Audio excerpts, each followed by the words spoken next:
Continuamos com o debate, desta vez com o Esther Silva, vice-presidente da CCDR Norte. Muito obrigada por ter aceitado o nosso convite. Bem-vinda. Gostava de lhe perguntar aqui, ouvimos, por exemplo, o professor Valente Oliveira a dizer que as CIM não são regiões, mas devem ser um ponto de partida, ou concorda com o professor Valente Oliveira que não devemos olhar para as CIM como regiões?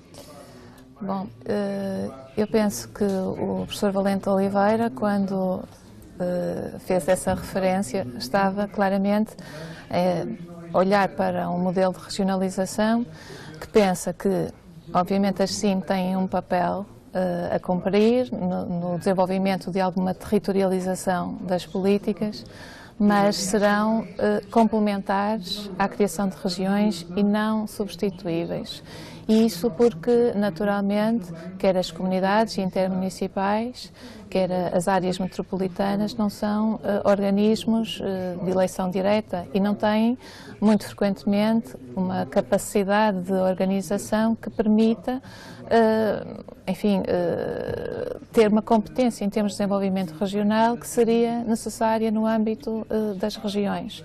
E, por isso, serão organismos que, naturalmente, têm utilidade e importância e permitem fazer a gestão de um conjunto de atribuições, sendo que, por exemplo, a matéria dos transportes é uma matéria clara em que poderão ter essa atribuição, mas que, como dizia, e nisso concordo com o professor Valente Oliveira, entendo que são estruturas complementares, paralelas, mas não são substitutas das regiões, portanto têm papéis diferentes. Estando num órgão regional, Sim, num dos países mais centralistas da União Europeia, o que é que acha que seria a região Norte se já vivêssemos em regiões administrativas independentes? Bom, essa é uma questão que, enfim, que eu posso utilizar aqui um elemento, não é, de perspectiva. O que eu considero, e é algo que é bastante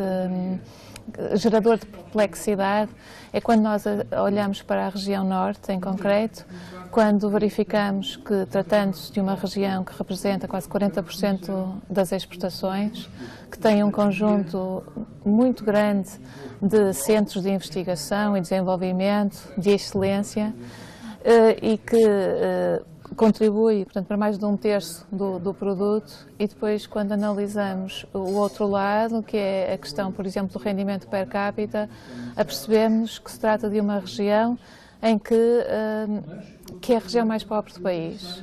Acha que poderíamos estar, por exemplo, ao nível de uma Galiza? Eu creio que a Galiza é um exemplo, de facto, daquilo que poderíamos ser, sim, até porque existe uma contiguidade natural, portanto, existe uma fronteira, mas essa fronteira é uma fronteira política e de alguma maneira artificial. Nós, inclusivamente, estamos habituados a pensar na região no seu conjunto e até acreditamos que a Euro-região, como nós chamamos, a ligação entre Norte e Galiza, é potenciadora de desenvolvimento. E creio que sim. O facto de nós termos uma região como a Galiza, que tem autonomia e tem capacidade para tomar um conjunto de decisões, mostra claramente, a meu ver, porque é que conseguiu passar rapidamente, ou muito mais rapidamente, uma situação em que estava, que era uma região ainda em desenvolvimento, para uma situação em que já está prestes a alcançar um nível de região desenvolvida. E até por essa comparação, sim, entendo que o facto de existir uma autonomia política e através de uma representação direta, creio que seria um instrumento muito útil. De outra maneira, também não consigo explicar porque é que mantemos um desfazamento tão grande, tendo, noutros indicadores, uma evolução tão positiva. Muito se tem falado durante este debate sobre a coesão social, não só o desenvolvimento, mas a descentralização também como um fator de coesão social. Pergunto-lhe, não é um pouco antagónico quando estamos a falar em dividir o país em regiões? Ou o contrário? Não. Do meu ponto de vista, não existe antagonismo.